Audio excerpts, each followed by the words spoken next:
Hi, Loren. Just a few questions here. What's your earliest memory of Masonic contact? Uh, I remember hearing about it pretty much my entire life. I had an uncle that was a Mason, and my dad was an elk, and my dad talked about my uncle being a Mason. And in 1953, my uncle had a stroke and went into Camarillo State Hospital down in Southern California. My aunt paid his dues, kept his dues paid up till he passed away in 1961.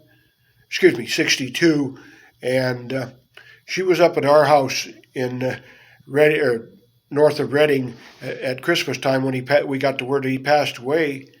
And my dad and I took her back down to where she lived in the Tascadero, and we had arrived there. About 5 minutes after we arrived, the telephone rang. My aunt answered it. It was the Masonic Lodge of that area.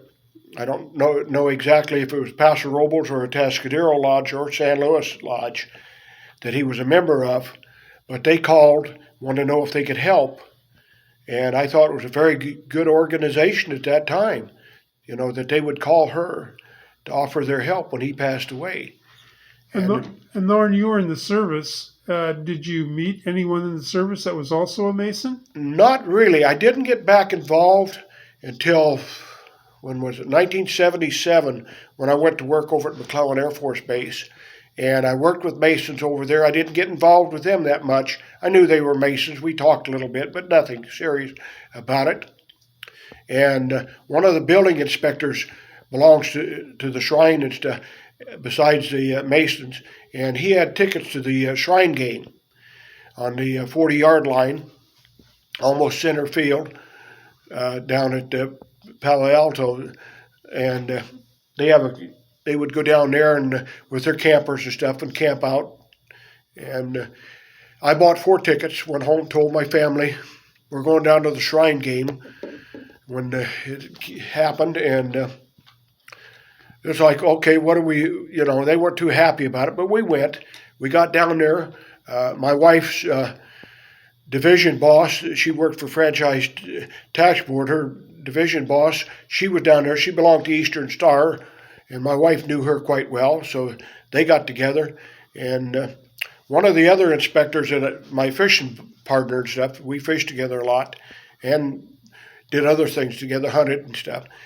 He was a non-Mason, but we both, when we got back, the Monday after we got back from down here, we were walking back over to the inspector's office with Bob Milton. He was a Mason that gave us the tickets, or got us the tickets to go. And we both asked him at the same time about how do we become a Mason. And he was very surprised about it. He never had any 2 guys at the same time ask him. Then I come to find out guys I'm working with were guys that I rode in the Goldwing Association, rode motorcycles with, were Masons too. So I've been a Mason pretty much ever. I applied immediately to join the Masonry. And Well, during the time you've been a Mason, Loren, is there anything specifically of a personal nature that happened to you that reaffirmed your belief in a higher power? uh, I believe that Masons help each other out. When I would start building my house, I had 3 of the building inspectors who were all Masons helping me with my house. Then they helped me occur through it. In fact, one of them was a past master from Placerville. He also was master here in the lodge. He coached me from the time I was an entered apprentice Mason till he installed me as master. I helped him put a roof on his garage. I fixed his. We were good friends. My wife and his wife were good friends. Have your children taken up Freemasonry and its organizations? My oldest son was talking about it. His good friend, his best friend, who helped me a lot too. Unfortunately, he was killed about 2 years before I lost my son. His dad was a Mason.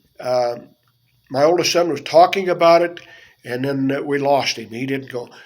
My youngest son doesn't believe he's not an atheist, but he did not quite believing in a supreme being. He doesn't want to be a Mason. He has come over and helped me on this lodge from the time he was 14 years old. He's come by later on when we were in business.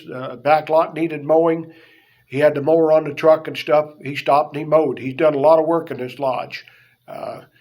When we used to go on the campouts, he was the only teenage boy up there old enough to have a driver's license. He wasn't in DMLA, but we had DMLA boys up there. He hauled them around down to the lake to fish and stuff up at Stampede, you know. Loren, is there anything you'd like to say to someone who's thinking about looking at Freemasonry and getting involved with the organization? A Mason will help you out.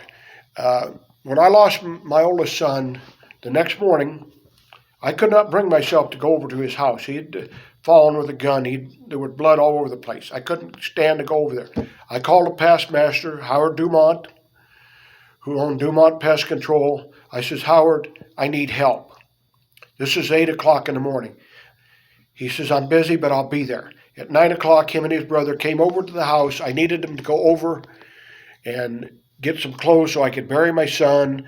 Also pick up a couple guns that the police department hadn't taken out of the house because they had taken out a bunch of guns. They missed these two in the back bedroom, and he picked them up and along with the ammunition. I didn't think the house needed to sit there with this kind of stuff in it. He picked it up for me and had it to me as soon as he could. And he was right on the spot to help me out. You know. Loren, thank you very much for this in-depth talk, and we wish you the best, and all the best to you, Loren.